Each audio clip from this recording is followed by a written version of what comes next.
Hello everyone, स्वागत है आप सभी का मूवी दुनिया में। तो आज हम एक्सप्लेन करेंगे मूवी फाइटर के बारे में। कहानी की शुरुआत होता है कश्मीर श्रीनगर से, जहां पाकिस्तान के उग्रवादी संगठन जैश ए मुजाहिदीन भारत के खिलाफ साजिश में जुट गया है और ये जिम्मेदारी है अजहर अख्तर के कंधों पर, जो कि इनका लीडर है, जिससे बेहतर बारूद कोई नहीं समझ सकता।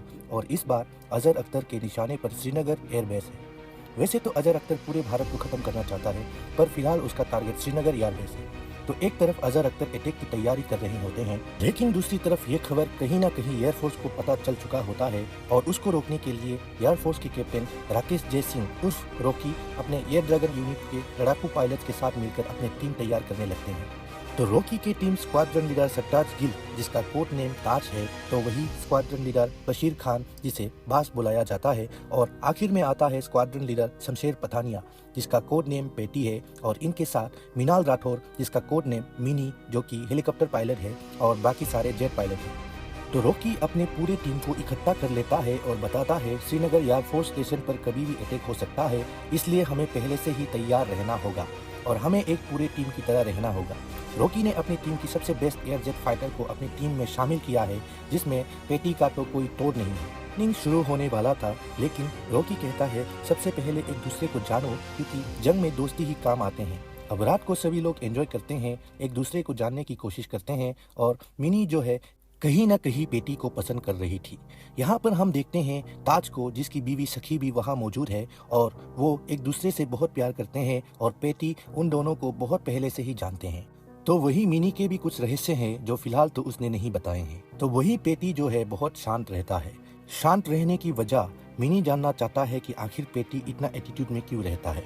मिनी को ऐसा लग रहा था कि पेटी किसी ब्रिगेडियर का बेटा है, लेकिन वो तो छोटे घर से बिलोंग करता है और अपने आप को पायलट नहीं बल्कि फाइटर मानता है। अगले दिन से ट्रेनिंग शुरू हो जाते हैं। कुछ दिन ट्रेनिंग करने के बाद रॉकी जो है वो अपनी टीम को दो टीम में बांट देता है और इन एविएटर टीम के बीच कॉम्बैट करता है। एक टीम में रॉकी था तो दूसरी टीम में पेटी। दोनों ही टीम को एक मिशन दिया जाता है और जो इस मिशन को कंप्लीट कर लेगा वो टीम जीत जाएगी। तो पेटी जो है ऐसे मिशन में बहुत एक्सपर्ट है, क्योंकि वो एक एयरजेट फाइटर है। लेकिन रॉकी की टीम भी कम नहीं। अगर पेटी को कोई हरा सकता है तो वो सिर्फ और सिर्फ रॉकी है। तो यहाँ पर इनका कॉम्बैट शुरू हो जाता है, जिसमें पेटी और रॉकी दोनों भिड़ जाते हैं और फाइट करते करते पेटी बहुत दूर निकल जाता है। हालांकि उसने मिशन को पूरी तरह से कंप्लीट कर लिया था, लेकिन रॉकी के नज़रों में ये मिशन पूरी तरह अनसक्सेसफुल है, क्योंकि पेटी अपने लड़ाई में इतना ज़्यादा बिजी हो गया था कि उसने अपने पीछे साथियों को देखा ही नहीं जो मर रहे थे। यहाँ पर उसे रॉकी समझाता है कि जंग में सिर्फ मारना ही जरूरी नहीं होता है, बल्कि साथियों को बचाना भी जरूरी होता है। रॉकी पेटी से कहता है कि बेस्ट जेट फाइटर हो इसमें कोई शक नहीं है, लेकिन तुम्हें बचाना भी सीखना होगा। अब अगले दिन मौसम की खराबी की वजह से आज ट्रेनिंग नहीं होनी थी, इसलिए सारे एयर जेट फाइटर मिलकर पेटी के घर चले जाते हैं। वहां जाकर ये लोग खूब एंजॉय करते हैं और मिनी जो है पेटी को समझने की कोशिश करती है, क्योंकि वो पेटी को पसंद करने लगी थी। और पेटी के घर जाकर मिनी को मालूम चलता है कि आखिर पेटी इतना खोया खोया क्यों रहता है। तो 3 साल पहले उसने अपने फियोंसे एनजे को खो दिया था, जो हेलीकॉप्टर पायलट थी, बिल्कुल मिनी की तरह। लेकिन उस जंग के वक्त पेटी एनजे को नहीं बचा पाया था, जिसका गिल्ट आज भी पेटी को सता रहा है। तो मिनी की स्टोरी ये है कि मिनी के पेरेंट्स जो है मिनी को एयरफोर्स पर जाने नहीं देना चाहते थे, जबकि मिनी के पिता खुद एयर भारत में काम करते हैं। मिनी के पिता मिनी के शादी करना चाहते थे, लेकिन मिनी जिद पकड़कर एयरफोर्स में भर्ती हो गई। लेकिन मिनी के पिता ने मिनी से सारे रिश्ते तोड़ लिए और अब वो मिनी को शहीद मानते हैं। तो ये सारी बातें जानने के बाद पेटी भी कहीं ना कहीं मिनी को पसंद करने लगा था, जिसके बाद सीन शिफ्ट होता है पुलवामा की तरफ। बहुत सारे सीआरपीएफ के जवान जा रहे थे, तो यहाँ एक आदमी रेड कलर के वैन में बहुत सारे आरडीएक्स लेकर सीआरपीएफ के जवानों की गाड़ियों में क्रैश कर देता है, इससे कि यहाँ पर बहुत बड़ा ब्लास्ट हो जाता है, जिसमें सीआरपीएफ के 40 जवान शहीद हो जाते हैं। लगभग 80 से ज़्यादा जो सैनिक है वो घायल हो जाते हैं। ये अटैक जो है ये सुसाइड अटैक था, और ये अटैक जैसे मुजाहिदीन के लीडर अजहर अख्तर ने करवाया था। ये बात जब रॉकी के टीम को पता चलती है तो वो तुरंत ही वहां पर पहुंच गए थे, लेकिन इस अटैक के बाद पूरे देश में आक्रोश का माहौल था। यह अटैक 14 फरवरी 2019 में हुआ और उस दिन को हम ब्लैक डे के रूप में भी जानते हैं। तो अब पूरे देश के अंदर गुस्सा भरा हुआ था। अब बारी थी बदला लेने की, इसलिए पेटी अपने पूरी टीम को तैयार करता है और सारी चीज़ों को मॉनिटर करना शुरू करता है। और पेटी को जैश ए मुजाहिदीन के अड्डे के बारे में भी पता चल चुका था, जो कि बालाकोट में है और वहाँ 300 से ज़्यादा जैश ए मुजाहिदीन के लोग शामिल हैं। और बहुत सारे न्यूज़ जरीना बेगम के थ्रू पता चलता है, जो रो का एक एजेंट है। वो आदमी बुरखे में रहता है और अपनी शक्ल नहीं बताता है, लेकिन सारी इन्फॉर्मेशन देता है। तो सारी प्लानिंग करने के बाद सारे सोल्जर्स बिल्कुल रेडी थे अटैक करने के लिए, और फिर 12 दिनों के बाद ही पेटी अपनी टीम को लेकर एलओसी क्रॉस कर लेता है और सीधा जाकर बालाकोट, जहाँ पे जैश ए मुजाहिदीन के लोग हैं, वहाँ पर अटैक कर देता है और इस जगह को पूरी तरह से तहस नहस कर देता है। यहाँ पर अजहर अख्तर भी मौजूद था, लेकिन वो इस अटैक में बच जाता है। काम खत्म होने के बाद सारे एयरजेट फाइटर वापस लौटने लगते हैं, लेकिन तभी पाकिस्तानी एयरजेट फाइटर की एंट्री होती है, जिसमें रेड नोज नाम का एक पाकिस्तानी सोल्जर है, जो पाकिस्तानी का सबसे बेस्ट एयर फाइटर है। जब इंडिया के जेट फाइटर वापस हो रहे थे, तभी यहाँ पर रेड नोज आ जाता है और वो इंडिया के एक एयर जेट पर मिसाइल लॉक कर देता है। और वो जब मिसाइल छोड़ने ही वाला होता है, तभी यहाँ पर पेटी की एंट्री होता है और वो रेड नोज के ठीक पीछे आ जाता है और वो रेड नोज से कहता है कि अगर तूने मिसाइल छोड़ी तो 5 सेकंड के अंदर तू भी मारा जाएगा, इसलिए अच्छा यही होगा तू यहाँ से चला जा। रेड नोज उसे जाते जाते कहता है कि हम फिर मिलेंगे। तो यह मिशन पूरी तरह से सक्सेसफुल होता है, लेकिन तभी आता है कहानी में एक ट्विस्ट। कई दिनों के बाद पाकिस्तान एयरफोर्स भारत के कई एयरबेस में अटैक कर देता है, जिस अटैक के लिए इंडियन एयरफोर्स बिल्कुल भी रेडी नहीं था। पाकिस्तान एयरफोर्स का कमान जो है वो रेड नोज कर रहा था और ये अटैक इतना ज्यादा घातक था कि इंडियन एयरफोर्स कुछ भी नहीं कर पाता है। और पाकिस्तान एयरफोर्स भारत के कई बेस पर ऐसे अटैक करता है कि भारत को बहुत नुकसान होता है। सारे बेस को खत्म करने के बाद जब पाकिस्तान एयरफोर्स वापस जाने लगते हैं, तब उनके पीछे पीछे इंडियन एयरफोर्स मतलब कि पेटी की टीम पीछे पड़ जाती है। लेकिन अब बहुत देर हो चुकी थी और ऑर्डर ये मिला था कि एलओसी को पार ना किया जाए, लेकिन रेड नोज चाह रहा था कि वो लोग हमारे पीछे आए, और होता भी ऐसा ही है, क्योंकि पेटी और उसकी टीम मतलब कि ताज और बाज मिलके उनके पीछे पहुंच जाते हैं। जबकि रॉकी ने साफ मना किया था कि एलओसी को पार नहीं करना है, लेकिन कम्युनिकेशन प्रॉब्लम की वजह से ये बात उन तक नहीं पहुंच पाते हैं और ये तीनों एलओसी पार कर जाते हैं। लेकिन पेटी वहां पहुंचता है तो वो देखता है कि बहुत सारे पाकिस्तानी एयरजेट जो है उनका पहले से ही इंतज़ार कर रहा होता है, मतलब कि ये सब कुछ पहले से ही प्लान था और इस प्लानिंग में वो लोग पूरी तरीके से फंस चुके थे। पेटी जो है वो बास और ताज से 30 किलोमीटर दूर था। इसी के फायदा उठाकर रेड नोज जो है ताज और बास के ऊपर अटैक करता है और उन्हें मार गिराता है, जिसके बाद पेटी को ऑर्डर आते हैं वापस आने की। ना चाहते हुए भी पेटी को वापस आना पड़ता है।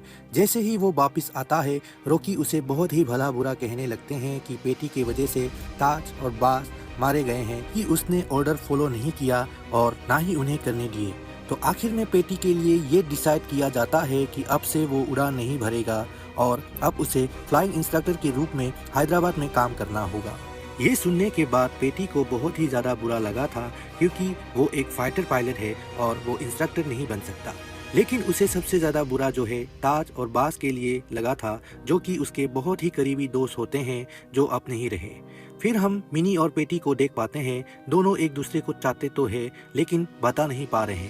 अब पेटी भी उसको छोड़ के जा रहा था, इसलिए वो पेटी को कुछ नहीं बताता। पेटी उसे कहता है कि मैं तुम्हारे लिए बिल्कुल भी ठीक नहीं हूँ, जो भी मुझसे प्यार करता है मैं उन्हें नुकसान पहुँचाता हूँ, इसलिए तुम मुझसे दूर ही रहो।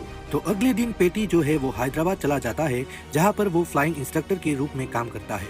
तो पेटी यहाँ बहुत ही डिसिप्लिन के साथ रहता है, लेकिन वो अपने पुराने दिनों को नहीं भुला पा रहा था कि वो बेस के लिए नहीं आसमानों के लिए बना है। बहुत दिन बीतने के बाद यहाँ पर पेटी डिसाइड करता है कि वो रिज़ाइन दे देगा, इसलिए वो अपने सीनियर के पास जाता है और रिज़ाइन वाली बात करता है। तो वो सीनियर उसे कहता है कि उसे कुछ दिनों के लिए छुट्टी ले लेनी चाहिए ताकि वो अपना दिमाग ठीक से चला पाए। पेटी जो है अब वापस जम्मू चला जाता है अपने पिता के घर पर। वहां पहुंचने के बाद उसे टीवी पर न्यूज़ के द्वारा उसे पता चलता है दरअसल ताज और बास जिंदा है और वो पाकिस्तान के एक जेल में है और कुछ ही दिनों में उन्हें रिहा भी किया जाएगा। ये बात सुनने के बाद पेटी श्रीनगर के एयरफोर्स स्टेशन चला जाता है। वहाँ उसकी पूरी टीम थी और उसे मालूम चलता है कि आज ही ताज और बास को रिहा किया जा रहा है। लेकिन वहाँ पहुँचने के बाद उसे पता चलता है कि उन्होंने बास के डेड बॉडी को यहाँ पर भेजा है और वो भी टुकड़े में थी। जबकि ताज अभी भी जिंदा है और उन्हीं की कब्जे में है और वो उसे बुरी तरह से टॉर्चर कर रहे हैं। ये देखने के बाद पेटी को हद से ज़्यादा बुरा लगा था, क्योंकि पेटी इन सब में कुछ भी नहीं कर सकता है। ना तो वो एयरजेट फाइटर है, ना ही वो कुछ कर सकता है, लेकिन उसे इस बात का एहसास है कि ताज अभी भी जिंदा है। इसलिए जैसे ही वो यहाँ से बाहर निकलता है तो वो बाहर उसे सखी मिलता है। सखी से वो वादा करता है कि ताज अभी भी जिंदा है और वो उसे ज़रूर बचाएगा। तो आगे हम देखते हैं कि अजहर अख्तर ताज को बहुत बुरी तरह से टॉर्चर कर रहा है और यहाँ पर मालूम चलता है कि जरीना बेगम जो है अजहर अख्तर से मिले हुए हैं और बहुत सालों से रो के लिए काम कर रहा था, जो कि पल पल की न्यूज़ अजहर अख्तर को बता रहा था। और उसे अब आगे की प्लानिंग का भी मालूम है कि वो कब अटैक करने वाला है। तो यहाँ जरीना बेगम ने इंडिया में भी रॉकी को इन्फॉर्मेशन दे दिया था कि ताज कहाँ पर है और उसने सारी लोकेशन भी बता दी थी, जिस चीज़ के लिए अजहर अख्तर पहले से ही रेडी था, क्योंकि जरीना बेगम ने पहले से ही अजहर अख्तर को ये सब बता दिया था। अगले दिन एयरफोर्स जो है अजहर अख्तर के अड्डे पर अटैक करने वाला था। सभी के अंदर बहुत जोश था। जिसके बाद देखते हैं मिनी के पेरेंट्स को, जो गेट के बाहर खड़े हुए थे।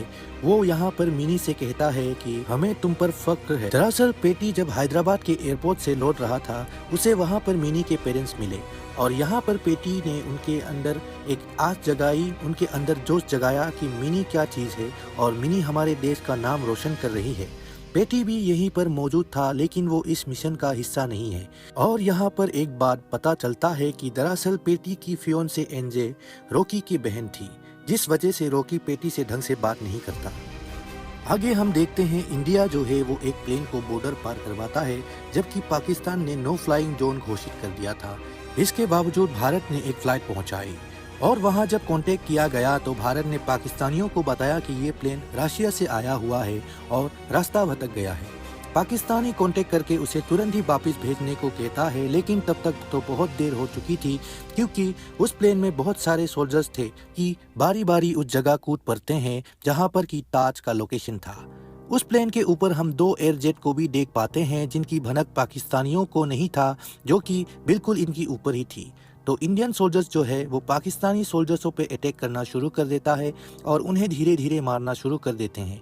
तो सभी को मारने के बाद ताज को भी इन्होंने बचा लिया था और सही समय पर मिनी भी पहुंच चुकी थी। लेकिन तभी हम देखते हैं कि अजहर जो है एयर मिसाइल से उन पर अटैक कर देता है और चॉपर पूरी तरह से ब्लास्ट हो जाता है। धीरे धीरे करके यहाँ पर बहुत सारे मिलिटेंट आ जाते हैं, जो कि पूरी तरह से इंडियन सोल्जर पर भारी पड़ रहे थे। लेकिन तभी हम देख पाते हैं पेटी जो है वो एयरजेट में बैठ जाता है और किसी की भी कोई परमिशन नहीं लेता। सीनियर ऑफिसर उसे ऑर्डर देते हैं कि उसे अभी एयरजेट से उतरना होगा, लेकिन यहाँ पेटी कहता है कि वो नहीं उतरेंगे, जिस पर उसकी कोर्ट मार्शल होने की बात बोले जाते हैं। तो यहाँ पर रॉकी कहता है कि पेटी को जाने दो, मुझे पता है कि ये रूल्स के खिलाफ है, लेकिन उसे जाने नहीं दिया तो हम ये जंग हार जाएंगे। तो अगर कोर्ट मार्शल होगा तो हम तीनों का ही होगा। तो यहाँ रॉकी भी पेटी के साथ जाने लगता है। कुछ ही देर के बाद हम देखते हैं कि पेटी और रॉकी एलओसी क्रॉस कर लेते हैं और उस जगह पर पहुंच जाता है जहां पर की लड़ाई हो रही है। वहां पहुंचने के बाद पेटी जो है सारी सिचुएशन को कंट्रोल कर लेता है, लेकिन हम तभी देखते हैं रेड नोज को यहाँ पर आता हुआ, जो कि बहुत ही ज्यादा खतरनाक है। लेकिन यहाँ पर पेटी और रॉकी ने रेड नोज को भी भारी ही चालाकी से मार गिराया था, लेकिन उसे मारने में बड़ी दिक्कत हुई थी, जिस वजह से वो लोग बेस तक पहुंच चुके थे और अब वो भी सोल्जर्स की तरह अजहर अख्तर से लड़ रहे थे। थोड़ी देर बाद यहाँ पर हम देखते हैं कि पेटी जो है वो सीधे अजहर अख्तर के पास जाता है। अजहर भी बहुत बुरी तरीके से सोल्जर्स को मार रहा था, जिसके बाद उन दोनों के बीच में फाइट होती है और यहाँ पर पेटी अजहर को बताता है कि जय हिंद का मतलब क्या है। और बड़ी लंबी मारधार के बाद फाइनली अजहर का काम तमाम करता है और मारते मारते पेटी उसे कहता है, तू एक आतंकवादी है और अपने आप को मरता देख के शहीद मत समझना, और अजहर की मौत हो जाती है। इसके साथ भारत जंग जीत जाता है। अगर हमारा ये वीडियो आपको अच्छा लगा तो हमारे चैनल को सब्सक्राइब करें और वीडियो